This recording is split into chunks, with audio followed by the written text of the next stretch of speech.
Welcome. Thanks for joining me.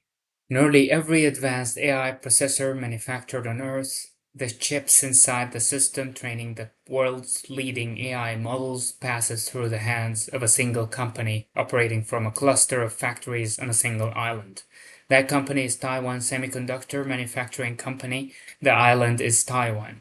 And a number that should give any serious risk analyst pause is this: Taiwan imports 97% of its own energy. This concentration didn't happen by accident. It is a product of decades of relentless specialization. TSMC's most advanced fabrication facilities, clustered in Hsinchu and Tainan, represents a level of manufacturing precision that took generations of accumulated engineering expertise, capital investment, and supply chain refinement to build.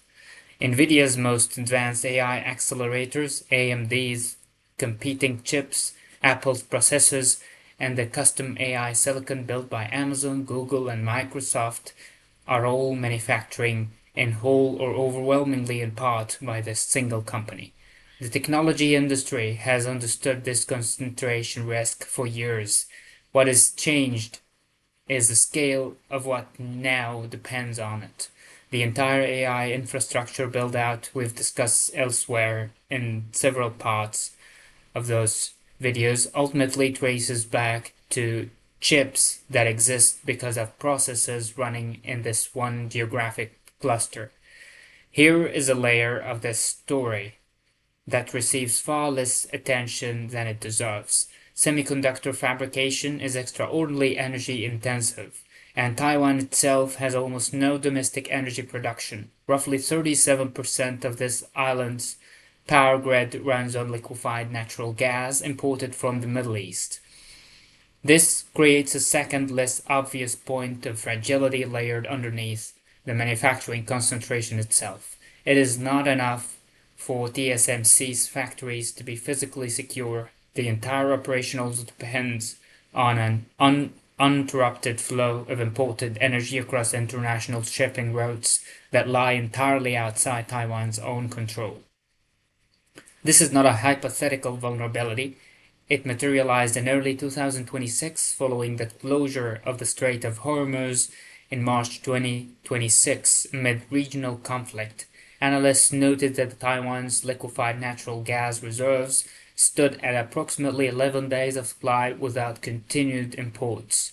Separately, global helium prices, a critical material in advanced chip manufacturing process, roughly doubled during the same period, adding cost and supply pressure to fabrication operations that depend on it. TSMC's own first quarter 2026 results are instructive here. The company posted record revenue of $35.6 billion, driven by strong AI chip demand, and industry analysts specifically identified rising leading-edge chip prices themselves as downstream effect of these supply pressures, as a meaningful factor behind that earning bear. In other words, the vulnerability didn't cause a collapse. It showed up first as a price signal, exactly the kind of early indicator risk analysts are trained to watch for. Governments and companies have not been passive about the concentration risk. The U.S. CHIPS and Science Act, signed in 2022 with $52 billion in manufacturing incentives, has produced genuine results. TSMC's Arizona facility is now producing advanced chips with plans to expand to even more advanced processors.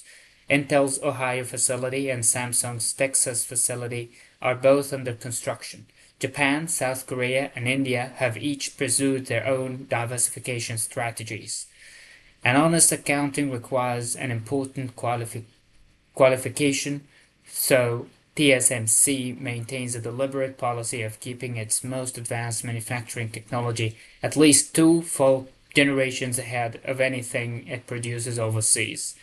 The facilities operating outside Taiwan today are genuinely valuable additions to global capacity, but they are not yet capable of replicating the leading-edge production that remains concentrated at home. Analysts broadly agree that closing this gap, if it can be closed at all, is a project measured in years, not quarters. I want to be careful here about what this analysis is and is not claiming. This is not a prediction about the likelihood of any specific geopolitical event. The question is properly the domain of political and security analysts, not an engineering or business risk assessment. What this is a demonstrated concentration risk with a real 2026 case study showcasing exactly how energy supply disruption, even from a source unrelated to Taiwan itself, can already ripple into global chip pricing. For any organization with meaningful exposure to advanced semiconductor supply, which by 2026 means nearly every technology company on Earth, the practical takeaway is straightforward risk management.